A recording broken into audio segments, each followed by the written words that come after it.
vértices sem infinito.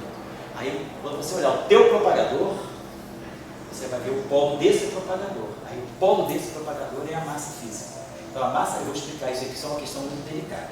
Aí a massa física, ela, quer dizer, os parâmetros físicos, eles são calculáveis em função dos parâmetros renormalizados, como em teoria de perturbação, que estão calculados em termos de parâmetros renormalizados. Então, uma coisa é, como você falou, é ter a massa renormalizada. Quando tem a renormalização, o contratermo, já estou perto da massa física. Eu tenho que calcular, em teoria, quer dizer, calcular o polo do propagador depois de jogar o contratermo, e aí esse polo que vai ser a massa física. E aí, constante de acoplamento também. Dá a impressão que o LBR seria, a massa BR seria a física, né? Dá a impressão. Que tem renormalizado, eu sou mesmo contratermo.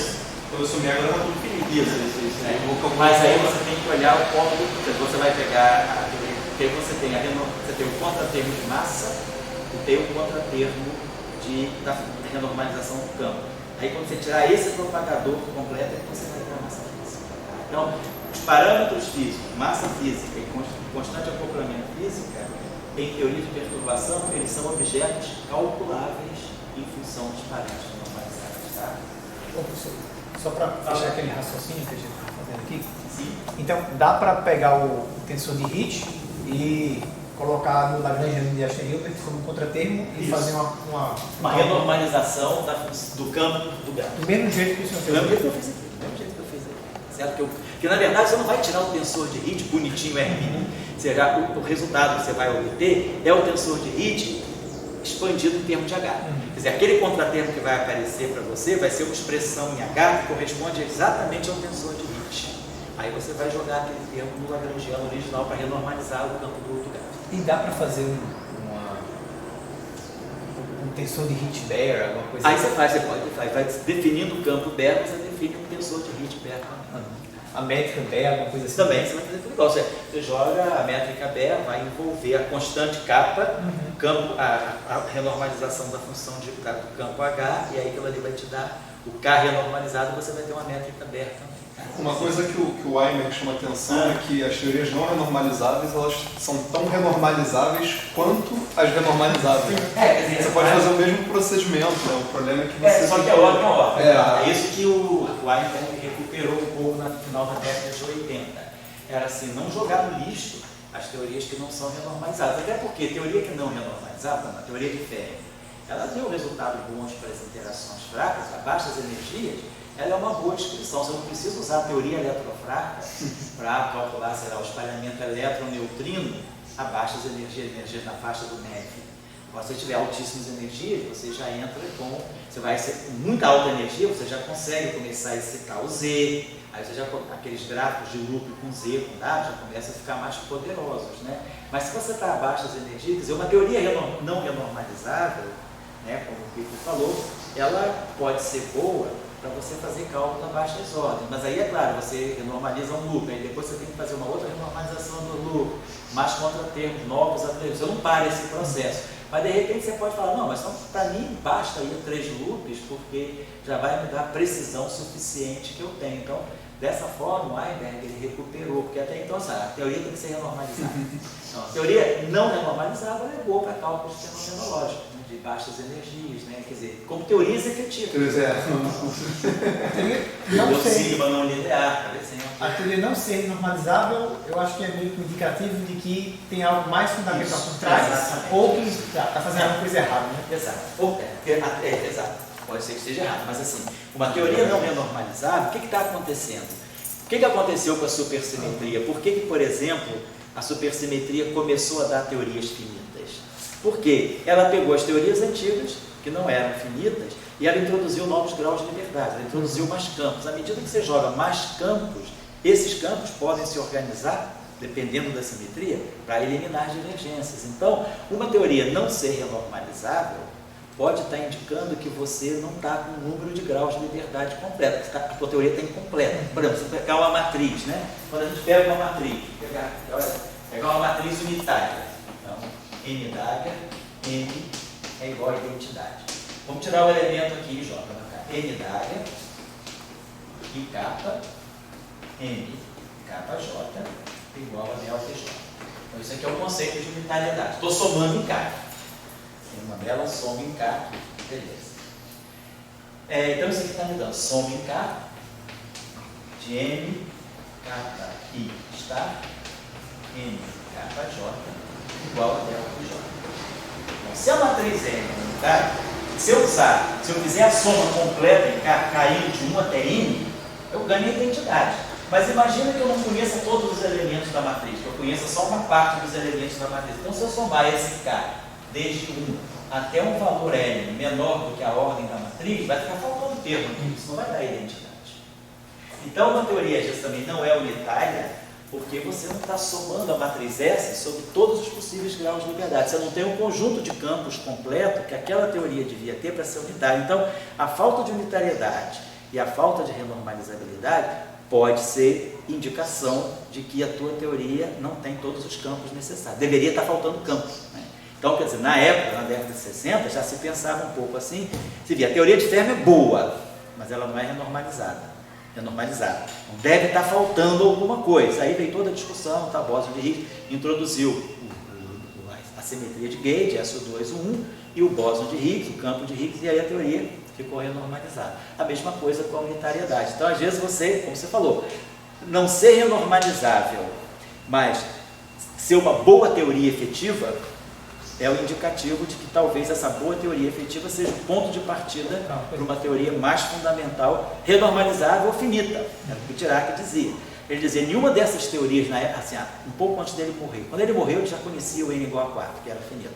Mas assim, em 80, 81, quando ele esteve lá em Trieste, ele falou, todas essas teorias que nós conhecemos, que são boas e que não são finitas, elas devem ser o ponto de partida para teorias mais completas que vão ser finitas. E aí, de fato, apareceu o N igual a 4, Super Young Mills, em 81, que deu finitude a todas as ordens. Então, o que aconteceu? Você colocou mais parceiros para o fóton, colocou fotino, colocou parceiro para o elétron, e aí a teoria tinha tantos graus de liberdade e uma simetria tão forte que ela se tornou finita.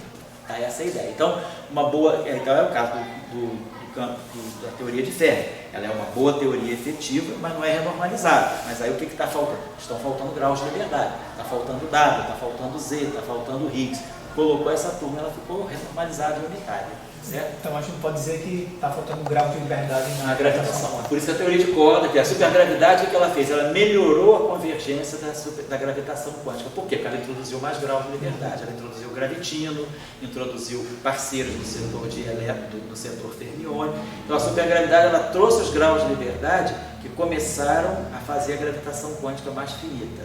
Aí foi para N igual a 8, trouxe muitos graus de liberdade, a teoria ficou mais finita, mas não ficou completamente finita. Aí a tendência foi teoria de cordas, você muda a dimensão, então você tem muito mais excitações, esse conjunto grande de excitações te deu uma gravitação quântica finita, só que em 10 dimensões. Nesse cenário, então, a gente só vai poder identificar, ter certeza de uma nova teoria de unificação, identificar uma nova partícula, né? Porque, se a gente vai precisar de mais graus de liberdade, você precisa identificar novas partículas. Só com as partículas que a gente conhece não está dando. Exatamente. Essa é por isso que o Atlas e o CMS na NHC eles estão buscando partículas supersimétricas, que já é a primeira etapa nessa busca de novas partículas. Você precisa de novas partículas. Pode ter a teoria que quiser, né? A princípio, porque enquanto ninguém identificar uma nova partícula. Novas partículas. Esses novos graus de liberdade podem ser dimensões extras? Esses novos graus de liberdade podem ser campos que vivem nas dimensões extras também. Pode. Oi? Só uma curiosidade em relação aos contratermos. Sim. Eu tenho dois termos que são infinitos, e eu introduzo contratermo de um e contratermo do outro, acabo cancelando esses infinitos. Mas será que, talvez, pensando só numericamente, se eu só juntasse esses dois termos que dão infinitos, será que eu não poderia obter uma parte finita? Uma parte infinita, não? Repete a pergunta, por favor. É porque eu tenho dois termos que me dão algo infinito. Tá. Se eu somar... Dois termos diferentes? Isso, diferentes. Se eu somar, será que eu não poderia obter, pensando numericamente, uma parte que se fosse finita, outra parte que fosse finita, não? Porque se eu introduzir os dois contratermos nesse sentido, eu acabo matando a parte finita. O que eu estou entendendo assim, da tua pergunta, dizendo assim, se você tem dois termos, cada contratermo ele tem uma forma diferente. Você não está introduzindo dois contratermos com a mesma forma, não. Não. Então, você pode estar, por exemplo, introduzindo um contratermo para o que a gente chama de renormalização do campo, que é esse contratermo que a gente introduziu aqui, e um contratermo que nós introduzimos aqui. Aí você fala, numericamente... Pensando numericamente, como vocês vão somar esses dois termos, será que eu poderia ter uma coisa finita? Uma parte finita e uma parte... Só que o campo não tem um valor para você. Quer dizer, quando você está somando esses dois termos, você não está dando valor ao campo para isso ficar puramente numérico. A única coisa que é numérica é o coeficiente. Tá legal, Matheus? Certo? Bom, e lembrar que a gente já soma um contratermo também já forjado para cancelar. Né? A gente já extraiu a parte finita da função, por exemplo, dos pontos que a gente está calculando. A gente separa, a gente tem todo o trabalho da regulação para poder separar bem separadinho só a parte infinita. E aí você ataca direto no câncer ali. Exatamente. Você vai, joga lá o que? A casa tua radioterapia. Isso aí. Beleza, então esse é o procedimento. Né? Onde, olha, gente, tem muitos livros bons. Eu tenho feito assim, sempre, no ano passado, em outubro, novembro, eu fiz uma resenha boa, assim, olhei bem livros de teoria quântica de campos, né, que vem saindo ultimamente, tem saído livros muito bons. Eu fiz uma resenha, assim, basicamente de 61 para cá. O primeiro livro que saiu de teoria quântica de campos bom foi o livro do Schwerer. Tem na biblioteca, que é muito bom, um livro antigo, mas é muito bom, da década, no início da década de 60, final da década de 50. Foi o primeiro livro assim, de Quantum Field Theory. Na verdade, eu acho que é um livro de Quantum Electron Dynamics. Mas é muito bom o livro do Schwerer. Aí eu fui olhando a partir da década de 60, 70, ultimamente tem saído livros muito bons. Um livro que eu gosto, além do livro, para mim, o Master dos Masters é o Fields. É o livro do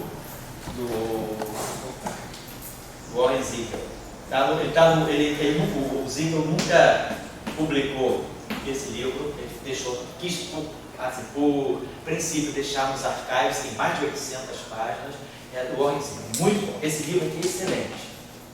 Claro, tem as bíblias, né, assim, intocadas, como o Weinberg, mas eu gosto desse livro, Fields.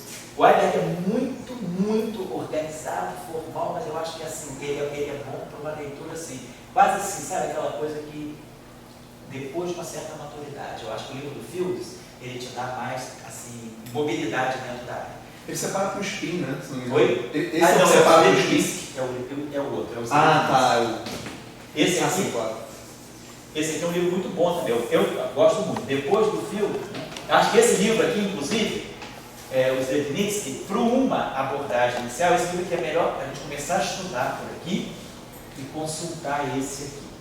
Então, ele separa assim, a parte bosônica da parte fermiônica, ele é muito bom, está na rede, vocês podem pegar o PDF dele, eu considero esse assim, o livro melhor. Eu gosto muito do Pierre Ramon também, porque ele é um livro assim, menos pretensioso, e ele te leva lá na frente, ele é bom. Mas eu acho hoje em dia, ele é um livro do final da década de 80, eu acho o Srebrenicki melhor para estudar. Quem quer assim, vamos dizer, o cara quer fazer um tutorial, sentar e estudar sozinho, teoria quântica de campos, esse livro aqui é excelente para isso. E aqui o Fields pode fazer uma, assim, vai ser a leitura complementar. Tá? Acho que o Weinberg é uma coisa que acho que depois. E agora, eu não me lembro do nome, mas saiu um livro de 2 italianos também, de teoria quântica de campos, que eu tenho, que é excelente. Vou mandar a lista para vocês. Uma lista assim, bem atual. Certamente eu deixei alguma coisa passar também, mas eu tentei assim, olhar, passei bastante tempo assim, em cima disso, deu uns 2, 3 dias assim, só caçando, colocando os livros em ordem. Vou passar para vocês. Achei uma série de livros muito bons de teoria clássica de campos, livros excelentes, novos, moderníssimos, de teoria clássica de campos e de teoria quântica de campos. Tá, eu vou passar para qual é o seu nome? No livro Do Srebrenicki, eu acho que é Quantum Field Theory. Com certeza. Mas se você colocar Srebrenicki também, é Mark o primeiro nome. É Mark, né? É Mark. Eu acho que é de 2007, se não me engano. Por aí. Mas ele é muito bom. Saiu coisa mais recente, mas eu acho que não bateu esse livro ainda não. Ele é realmente didático, muito bom. Bom, esse livro também, o Zé disse que é um cara que faz. Eu acho que quem, assim, a questão, os bons livros de teoria quântica de campos hoje, tem sido escrito, como esse aqui do Ziegler, tem sido escrito por quem faz supersimetria e supergravidade. Eu acho que a supersimetria e supergravidade, quem trabalhou nisso assim, constantemente na década de 80, 90 e tal, ela te deu, assim, te abriu muito caminho para a compreensão da teoria quântica de campos. Então, os bons livros de teoria quântica de campos que a gente tem hoje são pessoas que se dedicaram à supergravidade. Esse livro do Ziegler é excelente, é um livro assim, difícil, não é fácil. Assim, para estudar por ele é mais difícil, mas eu acho melhor pegar, por exemplo, os Elenites da vida, ou pegar o próprio Pierre Ramon e vai completando com Fields. O Fields do Ziegler, ele te dá assim, aquilo que você precisa, aquela malícia para que você usa na pesquisa. Aquelas coisas que aparecem quando você faz pesquisa, assim, quando ele aborda coisas que são simples, mas não são triviais. Truques de teoria, expedientes que você precisa usar em teoria quântica de campos, sobretudo a parte de redefinição de campos, quando você pode realmente redefinir campos, passar de uma Lagrangiano para outro sem alterar a física. Ele dá essa série de truques muito boa. Ele trabalha muito bem, ele é simetrias também. Muito bem. Bom, então tudo bem. Então, eu estou só para quem está de longe, assim, né, dizendo que esse curso aqui não é um curso para ensinar essa coisa básica de calcular gráfico de fase. Quando eu falei divergências ultravioleta e teorias efetivas, eu estou colocando divergências ultravioleta no sentido que a gente vai falar dos efeitos das divergências ultravioletas. Depois nós vamos calcular a função beta, vamos ver outros, já estamos vendo essa identidade, outros aspectos das divergências ultravioletas, mas não é calcular gráfico de Feynman. Eu acho que o curso do Gustavo, que ele colocou aqui nas 17 aulas do Gustavo, que tem de teoria quântica de campos, ele cumpriu esse papel. Foi uma necessidade que ele viu. Os cursos estão muito assim, que eu nunca dei um curso assim, de gráfico de Feynman. Só dei uma vez, há muito tempo, mas não estava no professor global, não se filmava ainda. E ele sentiu essa necessidade. Então eu achei ótimo, ele fez essa série de aulas que o cara chega aos gráficos de Feynman, chega até o grupo de normalização, parece. Não comenta, mas não faz muito, né? Mas ele faz a parte de gráfico de Feynman, a parte Ele começa pela parte básica dos funcionais geradores. Isso, exatamente. Mostra as regras de Feynman, como calcular gráfico de Feynman, regularizar. Isso. Ele faz com cuidado e chega a renormalizar, escalar e QED, eu acho, pelo menos, se não me engano. Está ótimo. E aí, se precisar, talvez semestre que vem, aí eu posso até abrir, não um curso, mas um mini curso só de grupo de renormalização. Em cima disso, para a gente mexer mais com essa ideia de calcular parâmetros físicos, mexer mais com já com a teoria renormalizada e com contra-teoria, mexer mais com essas coisas. Porque esse ano eu não queria deixar de dar as identidades lá do Montaigne, porque essa é uma dívida que eu tenho com o Gustavo. Com o Dória, sem o Dória, eu acho que vai dar para chegar lá. Toda vez que o Dória é o mais fissurado para ver isso. Então eu vou fazer o seguinte, eu falei para ele, fica em casa sábado ou sexta-feira, fica tranquilo. Aí depois que a gente copiar, a gente dá para ele as notinhas, né? Porque se ele ficar aqui, ele vai parar o curso. Ele sabe que eu falo isso. Então vamos lá, pessoal. Então a gente renormalizou, botou então esse é o Lagrangiano velho. Vamos agora ver qual é a consequência dessas renormalizações, digamos, não é a consequência, qual é a interface entre a renormalização e as identidades de ordem. O que as identidades de ordem vão dizer para nós? Elas estão relacionando funções de Green diferentes. Então, se elas estão relacionando funções de Green diferentes, elas podem estar relacionando, e essas funções de Green, o que são? São campos, né? São valores esperados no vácuo de produtos de campo. Então, eu vou ter, e inclui o que? Parâmetro. Então, por exemplo, aqui dentro tem um campo AMI, a coordenada x, quer dizer, isso aqui, essa função de 3 pontos aqui, basicamente é a derivada terceira da função da ação efetiva em relação a um AMI de x, a um psi barrado de y e a um psi de z. Então, aqui eu tenho os campos, quer dizer, essa função de Green aqui, na verdade, é isso aqui. É uma função de 3 pontos com um AMI de x, psi barrado de y e um psi de z.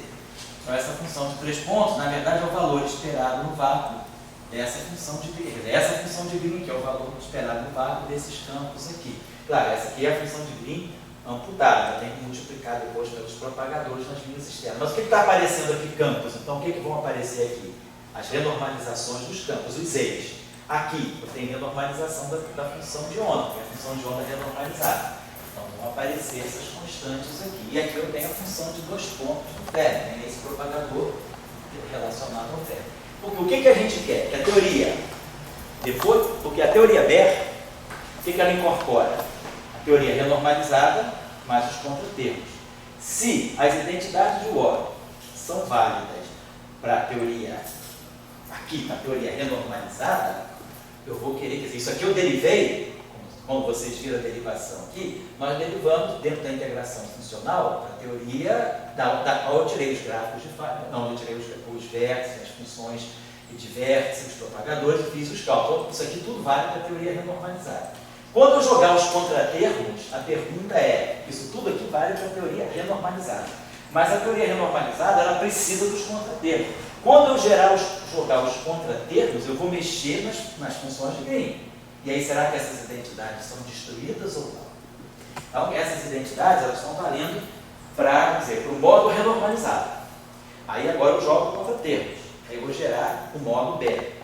A simetria de gauge vai funcionar se a teoria Baire tiver as mesmas simetrias que a teoria renormalizada. Então, eu vou querer ver, quando tiver, tem aquelas identidades de Ward ali, para a teoria Baire, para a teoria renormalizada. E vou relacionar com a teoria Baire. E aí, vou querer que a teoria Baire também satisfaça as identidades de Ward, para ela manter a simetria. Essas identidades de Ward são o resultado da simetria. Mas aí, ao passar da renormalizada para a Baire, eu vou estar jogando o quê? As constantes de renormalização, que incluem o quê? Os contratermos. Então, eu vou começar a ter relações entre esses contratermos. Então, o nosso ponto de partida vai ser esse. Vamos pegar aqui. Essa aqui a gente já mexeu, a gente já sabe. Não tem renormalização da parte longitudinal, então não tem aquele contratermo. A segunda identidade de ordem está aqui. A renormalização do gauge fixe é a renormalização do campo de foco. Acabou-se. Agora, essa identidade de ordem, o que ela vai dizer para a gente? Então, vamos ver. Então, o que está aqui é a função de 3 pontos renormalizada. Cadê você? Manter esse quadro. A gente vai trabalhar só aqui. Vamos trabalhar nesses quadrinhos de baixo aqui, para a gente não perder nem a identidade de ordem, nem as definições. Fazer o seguinte. Vamos trabalhar aqui embaixo.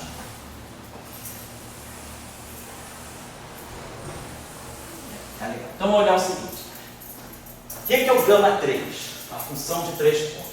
Essa função, tudo renormalizado.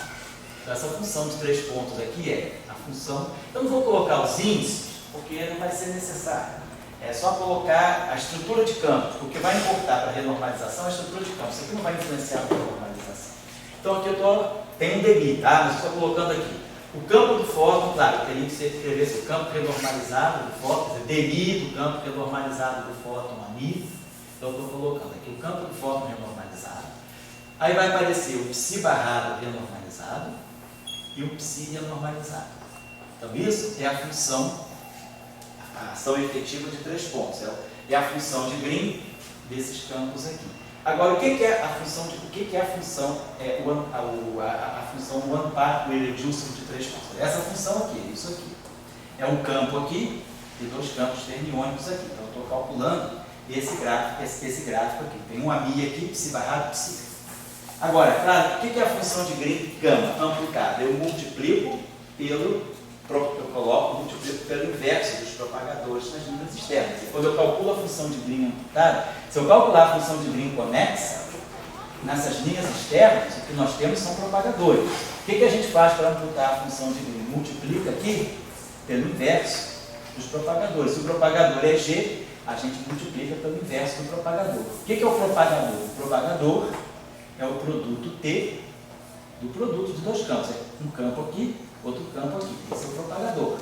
É o campo, né, ordenado temporalmente. Vou multiplicar pelo inverso. Então, essa função de 3 pontos aqui é uma função que tem os 3 campos aqui, mas aí eu vou ter que multiplicar pelo inverso do propagador do fóton, pelo inverso do propagador. Cada linha externa vai ser multiplicada pelo inverso do propagador. Então, aqui eu vou ter o inverso do propagador do ferro, e aqui eu vou ter outro inverso do propagador do ferro. Então, essa é a função de 3 pontos. Quer dizer, é o produto dos campos, né? Isso aqui. É campo, campo, campo, né? Está aqui. Campo, campo, campo. E aí aqui, quando eu amputo a perna externa, eu multiplico pelo inverso do propagador do fóton, pelo inverso do propagador do ferro, inverso do propagador do ferro, inverso do propagador do fóton. Isso que eu estou fazendo.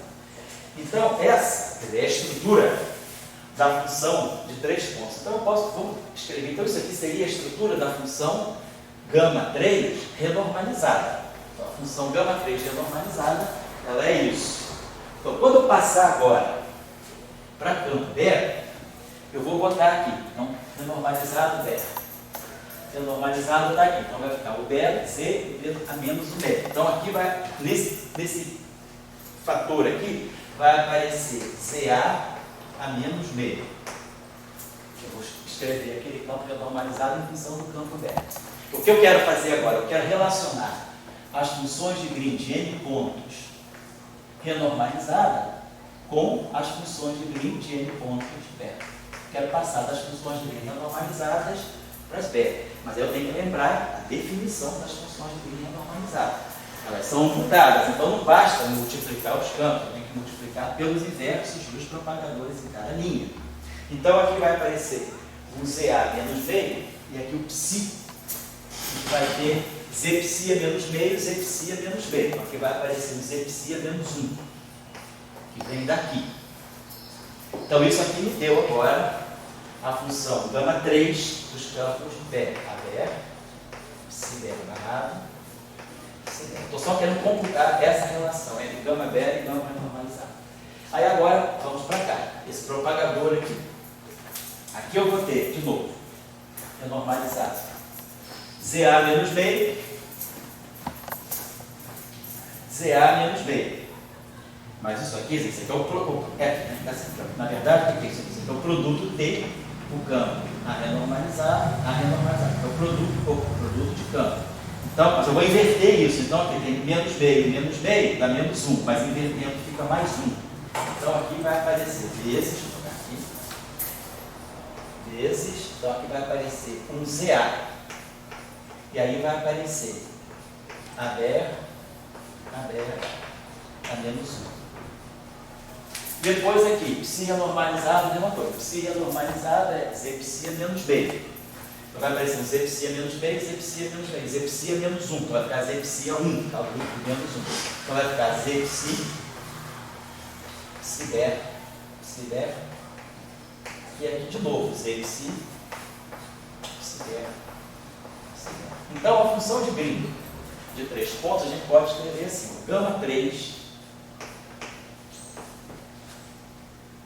Na verdade é um gama 3, aqui eu esqueci de colocar, é gama 3 mi.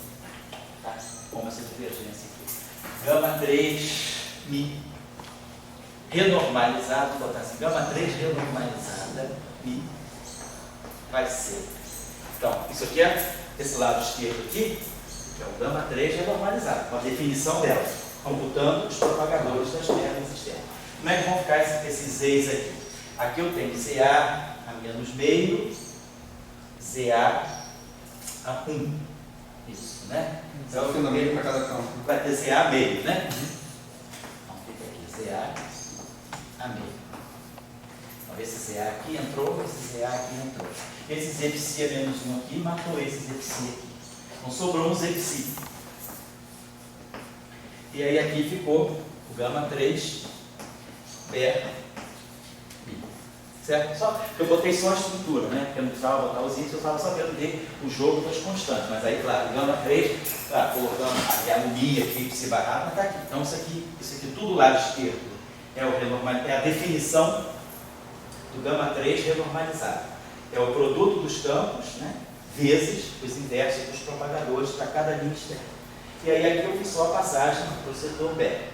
Sobrou essa renormalização de campo aqui, ZA menos meio ZA, com meu ZA, e o Z psi menos 1 cancelou, depois sobrou o Z psi. Então ficou isso aqui. Então é o lado esquerdo. Lado direito, lembrar do gama 2. Gama 2 de novo. É a função de Green, psi barrado, renormalizado, psi. Mas o gama 2 tem duas pernas externas, é isso aqui. Cada perna externa, quando eu passo por gama, quando eu falo do gama, cada perna externa supõe-se que foi amputada. Então, cada perna externa apareceria, se fosse uma função de Green conexa, apareceria propagador, loop, propagador. Mas aí agora eu corto o propagador, multiplicando pelo inverso do propagador. Então, amputa a perna externa e coloca o campo. Então vai aparecer um psi a menos 1, propagador psi a menos 1. Então a gente chega àquele resultado já conhecido que a gente sabe lá do estudo dos funcionais geradores. O gama 2 nada mais é do que o inverso do propagador. Então, o propagador é menos 1. Sabe? Qual é a relação entre a função de... Quer dizer, isso aqui. Quando eu olho para a ação, eu tenho campo, operador, campo. Isso é o meu gama 2. Então, está na ação, termo da ação efetiva. E quem é o propagador? O propagador é o inverso disso aqui, é o órgão do zoom. Então, estou chegando à relação que eu já conheci. O gama 2 é o inverso do propagador. Então, o gama 2, né? Então, quer dizer, vamos relacionar. O gama 2 é normalizado. O gama 2 fermiônico, quando eu colocar o gama 2 fermiônico renormalizado, vai ser, na verdade, esse cara cancela esse. Então, gama é o Z, é o psi renormalizado, né? Que é Z psi menos meio, Z psi menos meio, então vai ficar aqui Z psi gama 2 der zero, certo? Só usar a definição, só para lembrar que os gamas, né? A função de Green, quer dizer, quando a gente faz isso, a gente deriva, né? A ação efetiva em relação aos campos, né? A gente deriva a ação efetiva em relação aos campos, a gente está obtendo aquele gama n, que é um produto, é uma função de Green de n pontos, né? Valor esperado no fato. Então, a gente tem campo, aí para cada linha externa, para cada campo, eu vou aparecer com o inverso do propagador. Então, tem essas relações aí. Perfeito. Então vamos agora colocar isso aqui. Então aqui eu tenho renormalizado, G renormalizado, gama fermi renormalizado. Tudo aqui está renormalizado. Agora eu vou colocar tudo beta. Quando eu estou colocando, saindo do renormalizado para o beta, eu estou introduzindo, quer dizer, na verdade os contratermos vão estar na passagem do renormalizado para o beta. Os contratermos estão todos aqui. E aí esses objetos vão aparecer naquela identidade de ordem. E aí eu vou querer que essa identidade de ordem se feche para a teoria beta. Por quê? Se ela se fechar para a teoria beta, significa que, com a presença dos contratermos, a mesma identidade de ordem está sendo rara. Então vamos lá. Se eu colocar do lado, eu vou fazer o seguinte também. Para comparar essas coisas, claro, teria que colocar aqui tudo esse renormalizado em função do beta. Não vou precisar colocar esses véus, porque isso aqui não vai alterar, porque isso aqui é importante. Quer dizer, para analisar a validade dessa identidade de ordem na versão beta, basta olhar para a estrutura da equação. Não preciso ficar botando derivado, delta, porque não vai alterar nada. O que eu preciso mexer é aqui, aqui e aqui. Então, é isso que eu estou fazendo, só para facilitar a notação, para carregar a notação. Então, do lado esquerdo, eu vou substituir o que é renormalizado pelo beta. Vai ser dmi, blá blá blá, vai aparecer ZA a meio Z psi. Aí vai aparecer dmi, né? Dmi, gama 3, então vou botar D, botar assim D, gama 3, beta. Então vai aparecer do lado esquerdo, é assim. Substituir isso aqui por tudo, aqui é tudo renormalizado, substituir por tudo que é Berg não tinha. Quem é o G? O G que está lá é o G renormalizado. Tá, então o G renormalizado está aqui, esqueci de colocar. Isso aqui tudo definiu o G beta. Então, quando eu vou, agora lembra que eu estou escrevendo essas identidades de ordem, onde que elas saíram? Do Lagrangiano clássico, do Lagrangiano tipo clássico, escrito com os campos renormalizados, em 4 menos f dimensões. Então, quando eu pego essas identidades de ordem e levo para 4 menos epsilon dimensões, a minha constante de acoplamento, G, ela foi redefinida como sendo β epsilon sobre 2G. A gente fez isso. Então, quando eu pegar aquele Lagrangiano original em 4 menos f dimensões, eu vou estar escrevendo essa identidade de ordem com isso aqui. Então, é só lembrar o seguinte: a esse ponto vai aparecer β epsilon sobre 2 aqui. Porque eu estou escrevendo as identidades de ordem para o Lagrangiano de partida em 4 menos f dimensões. Então, a constante de acoplamento foi fatorada naquilo que dá a dependência, a dimensão dela, e mantendo o G renormalizado adimensional. Então, a identidade de ordem que valia lá é a mesma, só onde tem G substitui por epsilon elevado a epsilon sobre 2G. Então, aqui a gente vai ter β epsilon sobre 2, que tem da identidade de ordem, vezes o G renormalizado. Mas o G renormalizado vai ser μ menos epsilon sobre 2. Vem para cá. G renormalizado vai ser μ a menos epsilon sobre 2. ZV a menos 1. ZA a meio. ZPsi. E aí aqui GR. Então, eu peguei esse G renormalizado aqui, escrevi em função do meu GR, jogando essas constantes de renormalização para cá. Isso, agora, vezes delta, delta, os deltas, delta menos delta, e o gama 2, que é esse aqui, é Zpsi,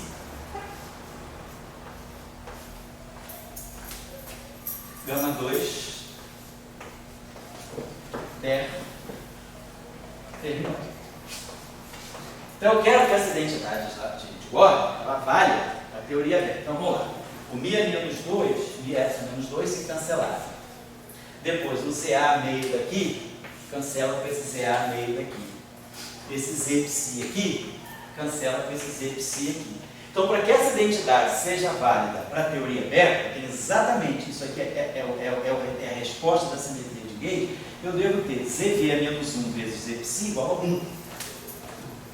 Então, nós devemos ter ZV a menos 1 vezes Zpsi igual a 1. Ou seja, a constante de renormalização do campo fermiônico é exatamente a constante de renormalização do vértice. Se eu jogo para contratermo, isso aqui é 1 mais k psi, e isso aqui é 1 mais k v. Então isso aqui está me dizendo que o k psi é igual ao k v. Ou seja, quando o contratermo, aí quer dizer, não é à toa, quer dizer, quando você calcula esse gráfico aqui,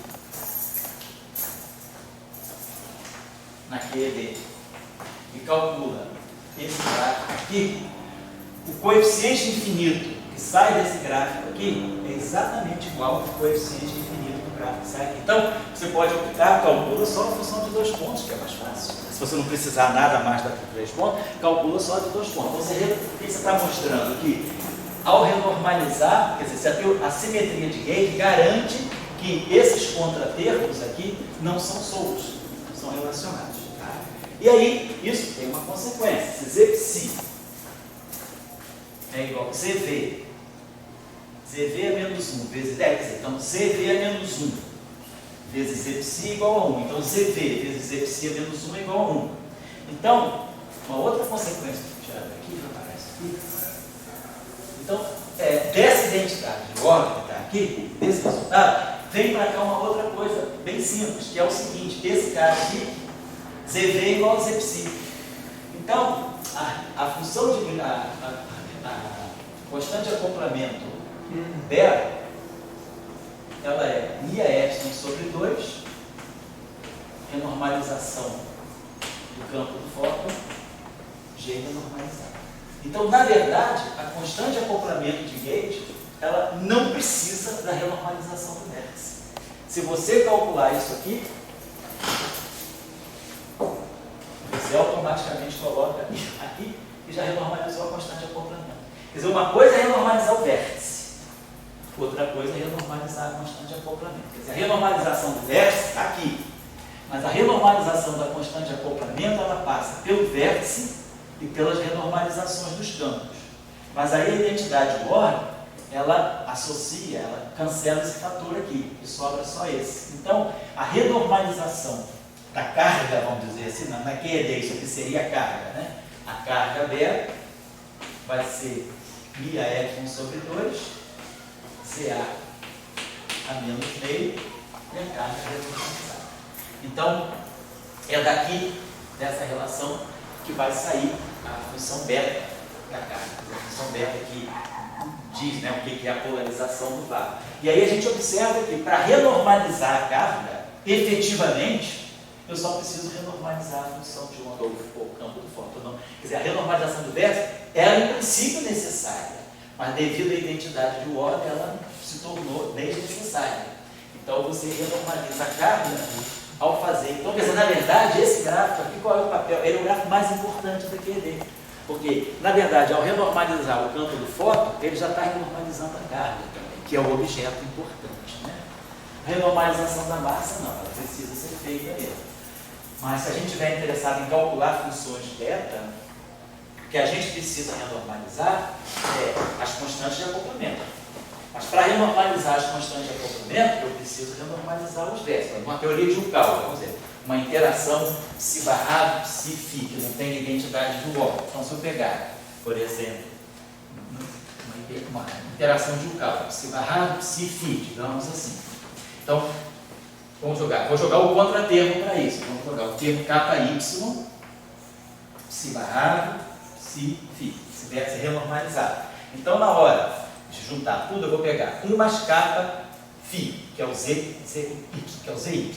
Então, vou juntar esse gráfico, então, vou pegar esse vértice, vou juntar no contratermo. Então, vai ficar 1 mais kappa y, que é o ZY. Aí, vezes psi-barrado, psi-φ. Aí, vamos passar, isso tudo é renormalizado. Vamos passar para os campos versos. Rapidinho. Então, vamos passar para os campos versos. Sempre quem foi a expressão lá. O campo verso, o campo renormalizado é sempre a renormalização a menos potência negativa do campo verso. Então, aqui vai ficar ZY, vai ficar Zφ. ZY, ZY, que eu botei Zφ, ZY, obrigado. O Y também está faltando aqui. Não. É um ZY, 1 mais kappa y, vezes Y, vezes psi-barrado, psi-φ. É isso aí. Esse aqui é o vértice e aqui é a renormalização. Então está lá. Então eu vou botar ZY, ZPC é menos 1, ZFI é menos meio. aí vai ficar ZPC a menos 1, né? ZFI é menos meio. ZFI a menos meio. E aí vou ter psi-beta barra, psi-beta, psi-beta.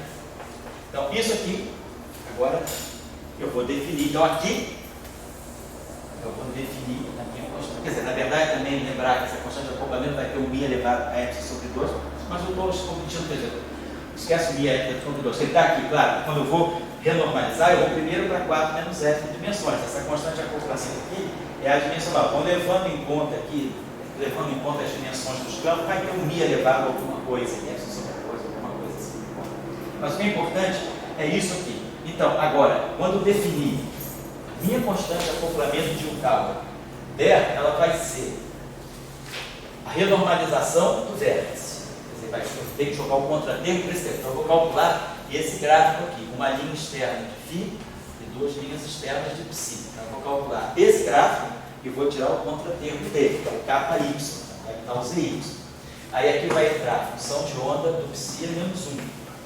E aqui vai entrar a função de onda do escalar a menos b, vezes y, que é normalizado. Então, isso aqui que vai ser o meu y zero. Então, nesse caso, eu não tenho identidade de ordem que me mate vértice com psi. Não tenho identidade de ordem para isso. Então, para eu calcular a função beta das constantes de acoplamento de um cálculo, eu preciso renormalizar o vértice, renormalizar o campo fermiônico e renormalizar o campo escalar. Não tem identidade de ordem para simplificar. Agora, aqui não, na QED, e nas teorias de Young-Lewis também vai ficar fácil. Na QED escalar, depois na próxima aula a gente vai ver a mesma coisa. Então, na próxima aula, a QED escalar vai ser muito rapidinho, que basicamente, dando isso, a gente só tem uma identidade de ordem mais, a gente começou o quê? 3 horas, né? Até por causa da 3 e 10 que a gente começou. Tem a de 4 pontos, mas aí a gente vai ver que a gente pode fazer o seguinte, lá na QED escalar tem uma função de 4 pontos relacionada com a de 3 pontos. E aí, o que nós vamos fazer? Vamos tirar a derivada dessa, se a gente tirar a derivada dessa equação aqui, da equação de 4 pontos, da outra função de Green, da outra identidade de ordem que nós temos, com a função de 4 e 3 pontos, a gente vai tirar a divergência daquela equação, vai cair nessa. E essa vai me relacionar com o propagador do escalar. Então vai ter um passo a mais, porque na QED escalar a gente tem que ter um cuidado. É que quando eu jogo o contratermo, uma coisa é jogar o contratermo para esse termo aqui.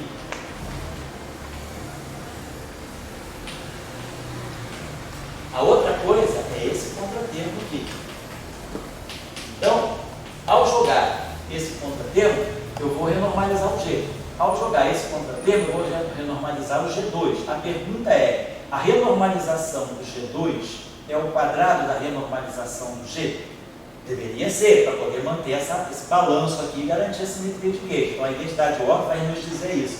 que, renormalizando esse, quer dizer, o contratermo que eu jogo, a renormalização do G que sai daqui, vai ser igual a renormalização do G que sai daqui. Então, esses dois vértices se renormalizam iguaizinhos, e aí essa relação é mantida, e nós não perdemos essa simetria. Então, é só um passo a mais que a gente vai ter que fazer. Mas na QED fermiônica, basicamente, o que então ela mostra para a gente é que... Mas eu faço a mais importante depois para ir no Mills, né? Exatamente. E aí a nível já tem vértices desse tipo. Então, a gente, por exemplo, quando tem essa função de bem aqui, né, tirar a divergência dela, quer dizer, na verdade, essa divergência dela é multiplicar, quer dizer, uma contração com o momento do fóton, que o campo que está com coordenada x aqui, isso aqui é o A mi x, psi barrado y, psi z. Então, eu vou contrair com o momento do fóton. Então, por exemplo, a gente calcula esse gráfico faz no espaço dos momentos. Então, aqui vai ter um momento, aqui vai ter outro. Então, quando eu contrair esse momento aqui, vamos dizer que seja QMI. Então, quando eu contrair esse gráfico aqui com esse cara aqui, eu vou estar ganhando basicamente aqui, né, o propagador do ferro. Então, isso aqui é importante também, porque isso aqui vai ter um teorema lá na década de 50, o teorema de Gell-Mandow, que é o teorema de Gell-Mandow, ele mostra que a partir daqui que eles renormalizam a carga, eles tiram o valor da carga elétrica renormalizada por aqui. A gente pode falar sobre isso na próxima aula, só para finalizar isso, na próxima aula eu inicio com isso e vamos para a QED escalar. Mas é isso, pessoal. A QED escalar vai ser a mesma coisa. Vamos pegar a QED escalar, vamos levar para 4 menos 7 dimensões e vamos jogar os contratermos. Contratermo do amigo, contratermo do fio com fio, contratermo do M2, T2, aí vamos jogar um contratermo para o trivértice, um contratermo diferente para o quadrivértice. E aí, vamos depois usar as identidades de Watt. E aí a gente vai ver que, ao renormalizar o trivértice, eu automaticamente estou renormalizando o quadrivértice, e essa relação aqui é mantida depois de eu jogar os contratermos. Essa que é a coisa importante, porque o lagrangiano com os contratermos é o lagrangiano da teoria renormalizada mais os contratermos. É isso que tem que garantir a simetria de Gibbs. Ao jogar os contratermos, né, eu não posso perder essa relação entre G e G, tá? Liberdade óptica garante isso, tá bom? Então, na aula que a gente faz isso, tá? Discute um pouquinho mais alguns aspectos fenomenológicos relacionados a isso. Vai valer também na QED escalar, essa relação aqui vai continuar valendo. A renormalização da carga vai continuar sendo a renormalização da função de onda também. Isso é bem característico das teorias abelianas. Nas teorias não abelianas a gente vai ver que isso nem sempre acontece. O que mais é isso? Bom, isso, QED escalar, e aí a gente já vai depois de acabar a QED escalar, a gente vai começar então a entrar na IMUs. Aí vamos ter que introduzir o setor de Gauss, vou falar de Big Fixing, Gauss fazer Foucault, e aí fazer a identidade de Platão também, tá bom? Vamos fazer assim, tá? Beleza. Tá? É isso. Valeu. Valeu, né? Valeu.